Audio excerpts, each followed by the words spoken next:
Welcome back, everyone, to another deep dive. This time, we're heading to a place you might not have heard of. Dithmarschen. Dithmarschen. Yeah. So this region, and this is what's so fascinating about it, existed for centuries as like an independent peasant republic right in the middle of Europe. Yeah. Can you imagine? Like farmers, not, knights or nobles, governing themselves. Yeah. Defying kings. What?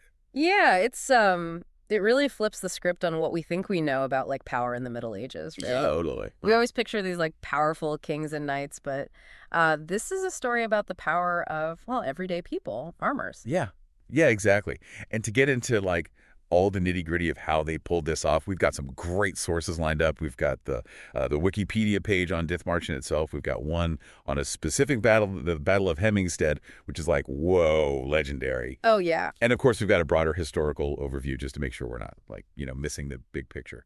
Yeah, the context is really important here because we're talking about the North Sea coast, right? So what is now Germany.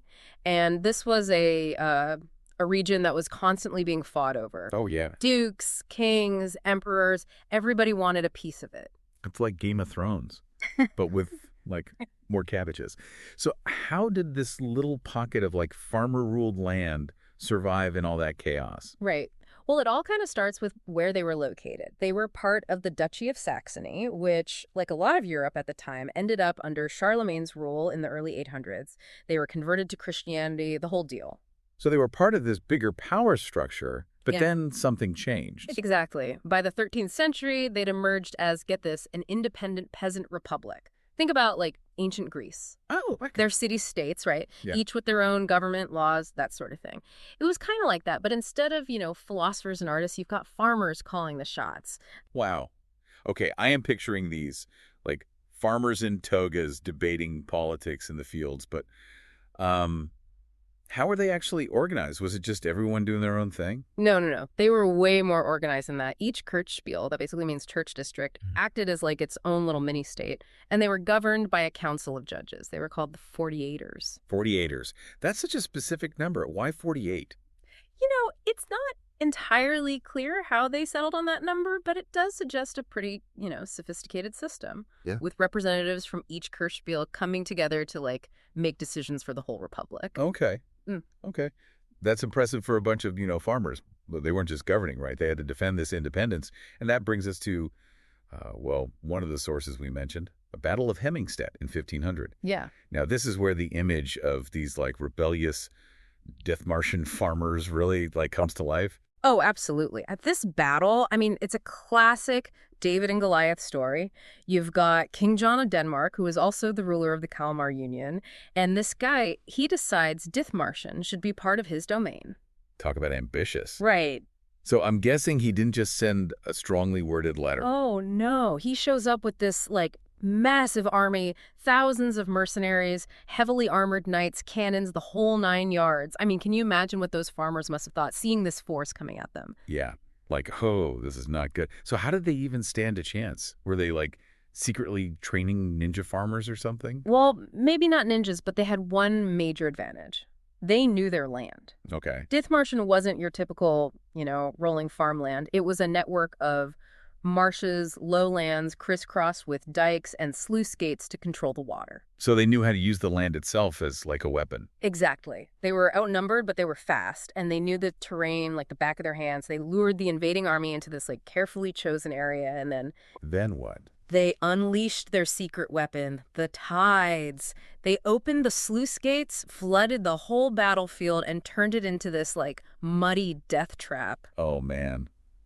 That's brutal. It was. All those heavily armored knights, weighed down by their equipment, they became sitting ducks, sinking into the mud.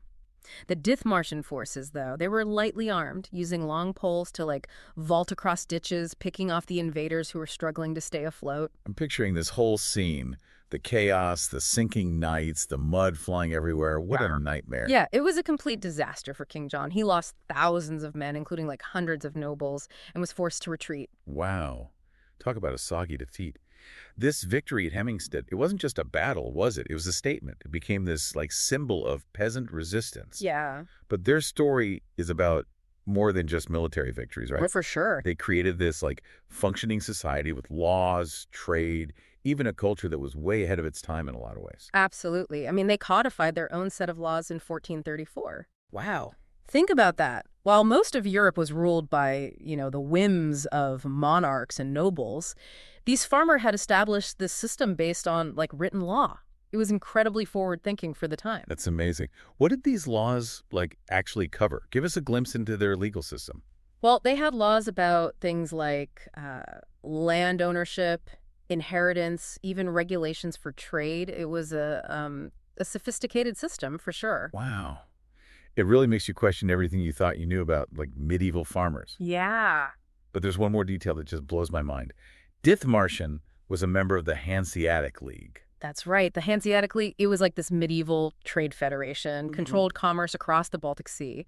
And these farmers weren't just members, they were active participants, trading with merchants from all over Europe. So they're governing themselves, defending their land, and they're also, savvy businessmen engaging in international trade. This story just keeps getting more and more interesting. They were shrewd, resilient, incredibly successful for centuries. But, well, like all good things, you know what they say. Yeah. Even the strongest republics can face challenges. And for Dithmarschen, the cracks began to show in the 16th century and ultimately led to their downfall. But that is a story for part 2 of our deep dive. Welcome back to our deep dive into Dithmarschen. Last time we left off with those farmers celebrating their victory at Hemmingstedt. They held their own against kings and emperors. But you hinted that things weren't always sunshine and roses, right? Right. Yeah. Remember how each Kirchspiel, those church districts, acted like their own little mini state? Yeah. Well, that system, as great as it was for local governance, it also it had a downside. It created a lot of competition, rivalry between them, almost like little kingdoms always trying to one up each other. So instead of being united against outside forces, they started turning on each other. Classic case of a house divided, right? Yeah, exactly. And that's exactly what started to happen. These rivalries, they just kept growing, creating these cracks in Dithmarschen's unity, Makes sense. But they had fended off kings and dukes for centuries. It must have taken a pretty serious threat to finally bring them down. It did. The final blow came in 1559 with what's known as the Last Feud. This time, they were facing a two-pronged attack from the Danish king, Frederick II, and the Duke of Holstein, Adolf. They were not playing around. Sounds like they learned from King John's soggy mistake at Hemmingstedt. Oh, yeah. So what was different this time? Did they bring, even more knights and cannons? They did bring a large force, but their real secret weapon was this guy named Johann Rantzau. Johann Rantzau. Yeah, he was a brilliant military strategist, like a chess grandmaster, but for warfare. He studied Dithmarschen's terrain, their fighting style, and most importantly, he understood their internal divisions. So no flooding the battlefield this time. Nope. Rantzau, he had a different plan. He knew that the Dithmarschen forces would be expecting, a repeat of Hemmingstedt, so he used a combination of military force and some really clever diplomacy. Essentially, he turned those rival Kirchspiel against each other. Divide and conquer. Classic. But effective. So he managed to break apart their unity from within, which then allowed the Danish and Holstein forces to just walk in. Pretty much. With their internal alliances shattered, they were weakened, couldn't mount a unified defense. They fought bravely, but in the end, the combined forces of Denmark and Holstein were just too strong. Man, what a way to go. What a heartbreaking end to centuries of independence. It really shows that even those resilient societies can be vulnerable to infighting and outside pressure. Yeah. But here's something I didn't expect. Johann Rantzau, the guy who orchestrated their defeat, his image actually ended up on the Dithmarschen coat of arms. How did that happen? It's funny how history can be interpreted in different ways, right? Some people see it as a symbol of their defeat, like a constant reminder of how they lost their freedom. Yeah, makes sense. Like a scar. But others see it as a way of recognizing Rantzau's genius, like a grudging respect for the guy who finally outsmarted them. That's an interesting way to look at it. It adds another layer to their story. What about the people themselves? What happened to them after their republic fell? They didn't just disappear. They became part of Holstein, then later Denmark, and eventually in the late 19th century, they became part of a unified Germany. So even after being absorbed into these bigger entities, they held on to their cultural heritage. What are some examples of that? Well, for one thing, they've preserved their own dialect of Low German. It's still spoken in the region today. Wow. And they have a really rich tradition of Storytelling, folklore, keeping those memories of their independent past alive. It's amazing how language and stories can, connect people to their past. So we've gone from the battlefields of the Last Feud to, like, modern Germany. What's Dithmarschen like today? Have those rebellious farmers traded in their pitchforks for, smartphones? Well, some things have definitely changed. Today, it's a district in the German state of Schleswig-Holstein. It's a peaceful area known for its beautiful coastline, and, it's still a very agricultural region. Okay, but I'm sensing a but coming. Ooh, but they haven't forgotten their past. Their unique Dithmarschen spirit, it's still very much alive. And that's where a deep dive takes another turn. Dithmarschen may be rural, but it's connected to global autonomy in some pretty surprising ways.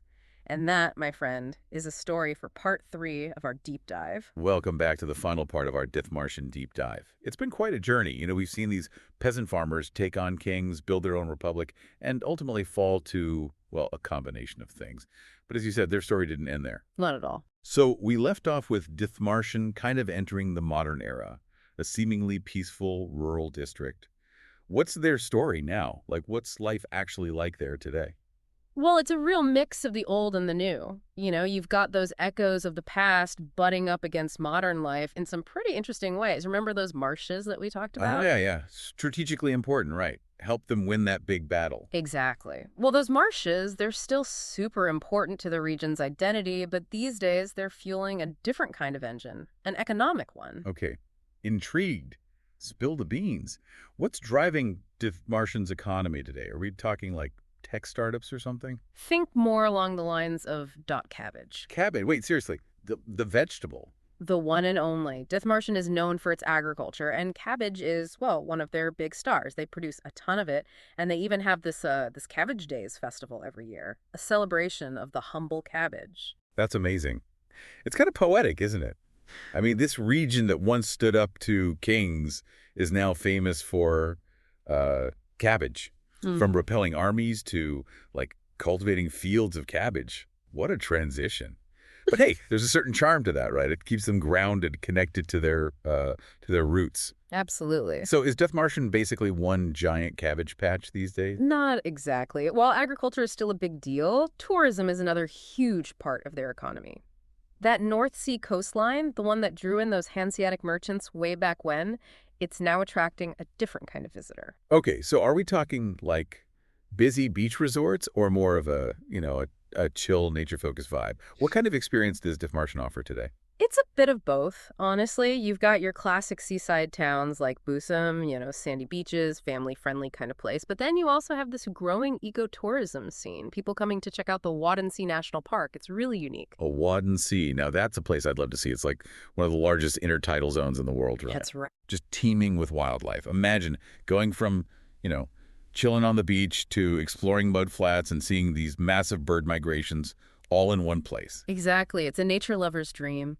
And for anyone into history, there's tons of sites and museums dedicated to, Dithmarschen's rebellious past. So you can basically immerse yourself in history while being surrounded by this incredible natural beauty. Not bad. Not bad at all. But speaking of the future, I got to ask about renewable energy. Germany's really committed to that. So is Dithmarschen playing a role. Big time. Remember those strong winds that helped them defeat King John way back when? Oh, yeah. The battle that made them legends. Well, they've harnessed that wind again, this time to power a different kind of revolution, a wind energy revolution. No way. So they've gone from using wind to, defend their freedom to using it to power their future. Yeah. That's incredible. How did they get into wind energy? They were actually pioneers. Dithmarschen had Germany's very first commercial wind farm, built back in 1987. Now you can see these giant wind turbines all over the place, a real symbol of their commitment to, a sustainable future. It's like a full circle moment. Mm-hmm. From wind-powered military victories to, wind-powered clean energy. It's amazing how they've adapted. Yep. But with all this change, all this progress, has Dithmarschen lost its soul? Have they had to give up their unique identity to be successful? That's a good question. And I think the answer lies in the people themselves. They still have that fierce independence, that strong community, that refusal to be completely absorbed by something bigger. So even with the cabbage festivals and the wind farms, the essence of Dithmarschen is still there. It is. You see it in their communities, their traditions, their way of life. They still speak their own dialect, celebrate their history, and they face the future with that same independent spirit that's always defined them. That's really inspiring. It shows that progress and tradition don't have to be like enemies. Hmm. So what does it all mean? What's the big takeaway from our deep dive into Dithmarschen? I think it's a story about resilience, about adaptation, and about the Yeah. power of community. It reminds us that even the smallest, most unexpected places can have these incredible stories, stories that challenge what we think we know about history, stories that remind us that, that we're capable of amazing things. The people of Dithmarschen might not be an independent republic anymore, but their story is still alive, and it can inspire us to stand up for what we believe in, to adapt to whatever comes our way, and to never forget the power of our shared history. Well said. And their story isn't over yet. Who knows what the future holds for Dithmarschen? But if their past is any indication, we'll face it with that same grit, that same determination, and maybe even a little bit of that rebellious spirit that's always been a part of them. So to our listeners, we encourage you to, explore further, look up some pictures of the region, the churches, those wind farms rising up from the marshes, maybe even learn a few phrases of Low German. You might just find yourselves as captivated by this story as we have been. Until next time, keep exploring, keep questioning, and keep diving deep.